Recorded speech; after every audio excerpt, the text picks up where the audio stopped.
তিস্তা চুক্তি ও মহাপরিকল্পনা বাস্তবায়নের দাবিতে রংপুরে চলছে তিস্তা নদী রক্ষা আন্দোলনের গণপদযাত্রা কর্মসূচি। এই মুহূর্তে সেখানে আছেন রিপোর্টার নাজমুল ইসলাম নিশাত। সরাসরি যাচ্ছি তার কাছে। তিস্তা নদী রক্ষা আন্দোলনের আয়োজনে আজকে এই গণপদযাত্রা কর্মসূচি চলছে এবং দাবি মূলত তিস্তার পানির ন্যায্য হিস্সা, তিস্তা পানি চুক্তি এবং যত দ্রুত সম্ভব তিস্তা মহাপরিকল্পনা বাস্তবায়নের উদ্যোগ অন্তর্বর্তী সরকারকেই নিতে হবে।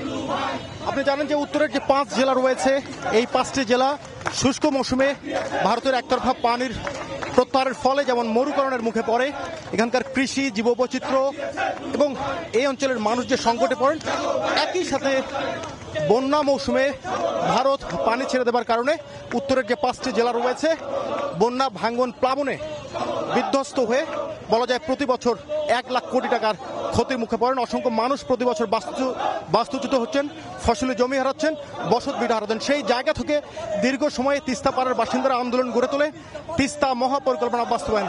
আপনি জানেন তিস্তা নদী রক্ষা আন্দোলন আজকের যে কর্মসূচি, এই কর্মসূচিতে একাত্মতা জানিয়েছেন বিএনপির স্থায়ী কমিটির সদস্য মির্জা আব্বাস এবং ভাইস চেয়ারম্যান শামসুজ্জামান দুদু।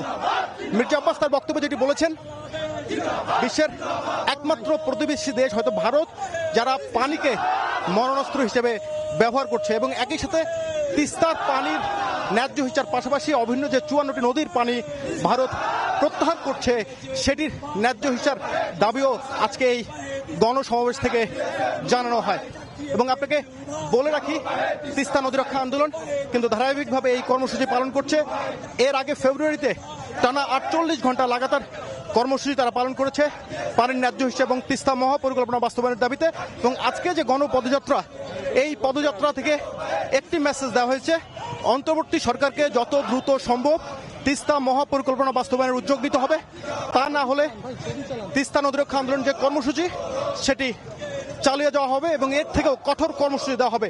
আপনাকে জানেন যে তিস্তা নদী রক্ষা আন্দোলনের প্রধান সমন্বয়ক এবং বিএনপির বিভাগীয় সাংগঠনিক সম্পাদক আসাদুল হাবিবুল যেটি জানিয়েছেন যে তাদের দাবি মূলত পরিষ্কার, তিস্তার পানি বন্টন এবং তিস্তা মহাপরিকল্পনা বাস্তবায়ন এবং যত দ্রুত সম্ভব অন্তর্বর্তী সরকার যদি উদ্যোগ না নেন তাদের এই লাগাতার কর্মসূচি তারা চালিয়ে যাবেন। তো সবকিছু মিলিয়ে তিস্তা মহাপরিকল্পনা বাস্তবায়নের দাবিতে তিস্তা নদী রক্ষা আন্দোলনের যে কর্মসূচি সেটি সর্বশেষ ছিল আমার কাছে।